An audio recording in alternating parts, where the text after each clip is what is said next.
Uf, opa bo'ldingizmi? Hozir ukam. Namcha shoshirding? Yomon chiqishingiz qiyin. Notarius bo'lsa ketib qoladi. Odam ko'p. Ha, bo'pti, yur. Yuring. Shoshmang. Ha?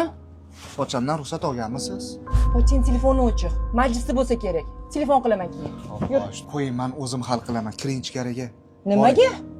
Pochcham ruxsat bermagan bo'lsa, siz nima qilasiz endi? Poching menga ishonadi. Har holda 15 yildan beri birgamiz. Bo'ldi opa. 15 yil bo'ladimi, 65 yil bo'ladimi? Oldin biz sizga javobgar bo'lganmiz. Sizga endi pochcham javob beradi. Uyga kiring, boring. Yur. Uyga kiring, men o'zim hal qilaman, notariusga borib deyapman. Kiring uyga, boring. Ana turibdi. Hali kelganimda ovorgachilik bo'lmasdi. Yaxshilab gaplashib qo'ying. Ukam bo'lsa ham. Bo'pti. Yur. Ha, ukam. Pochcha, assalomu alaykum. Va alaykum assalom. Qalaysan? Yaxshi, rahmat. Ha, bu opang ustingdan jalba quyibdi. Ha? Nima qildim? Senga bitta gapda, ukam. Rahmat senga. Senga tarbiya berganlarning umri uzoq bo'lsin.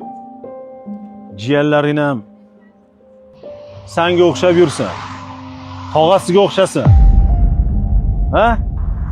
Gap yo'q, mujik. Erning ruxsati bu ayolga berilgan duo, oilaga berilgan baraka.